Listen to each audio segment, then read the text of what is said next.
കോഴിക്കോട് ജില്ലയിലെ കോട്ടൂർ ശ്രീ മഹാവിഷ്ണു ക്ഷേത്രം നിർമ്മിക്കുന്ന ചരിത്ര നാടകം വൈക്കം വീരഗാഥയുടെ അണിയറ ഒരുക്കങ്ങൾ പൂർത്തിയായി. നാടകം ഇന്ന് അരങ്ങിൽ കയറും. ഹരീഷ് കോട്ടൂർ രചിച്ച നാടകത്തിന്റെ സംവിധാനം സുരേഷ് പാർവതിപുരമാണ്.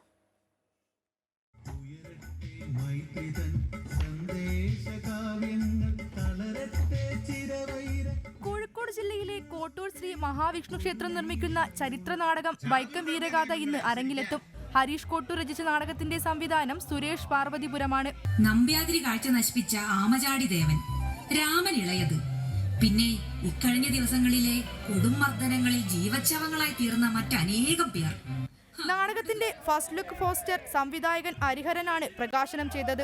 വൈക്കം സത്യാഗ്രഹത്തിന്റെ 100ാം വാർഷികം പ്രമാണിച്ചൊരുക്കുന്ന നാടകത്തിൽ കോട്ടൂർ ഗ്രാമത്തിലെ കലാപ്രതിഭകളാണ് അരങ്ങിലും അണിയറയിലും പ്രവർത്തിച്ചത്. ഇതൊരു ഗ്രാമത്തിലെ 100ഓളം കലാകാരന്മാരാണ് ഇതിൽ അണിനിരക്കുന്നത്. 80 വയസ്സ് മുതൽ 8 വയസ്സ് വരെയുള്ള ആളുകൾ ഇതിൽ അണിനിരക്കുന്നുണ്ട്. അപ്പോൾ ആ രീതിയിലാണ് ഒരു ഗ്രാമത്തിൻ്റെ നാടകം എന്ന നിലയിലാണ് ഇത് അരങ്ങേറുന്നത്. ഇതിനു പുറമെ ഈ ഒരു കാലത്ത് ജാതി മത വൈരങ്ങളൊക്കെ വർദ്ധിച്ചു വരുന്ന ഈ കാലത്ത് ഈ നാടകത്തിന് ഏറെ പ്രസക്തി ഉണ്ടെന്നാണ് ഞങ്ങൾ കരുതുന്നത്. അവർണർക്ക് വൈക്കം ക്ഷേത്രം വഴി നടക്കാനുള്ള അവകാശത്തിന് വേണ്ടി നടത്തിയ മഹാസമരത്തെ അടിസ്ഥാനമാക്കിയുള്ള കലാസൃഷ്ടി 100 വർഷങ്ങൾക്കിപ്പുറം ഒരു ക്ഷേത്രം തന്നെ മുൻകൈയെടുത്തു നടത്തുന്നു എന്ന പ്രത്യേകത ഈ നാടകത്തിനുണ്ട്.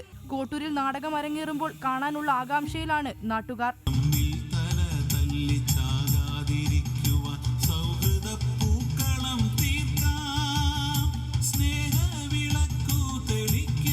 അമൃത ന്യൂസ്, കോഴിക്കോട്.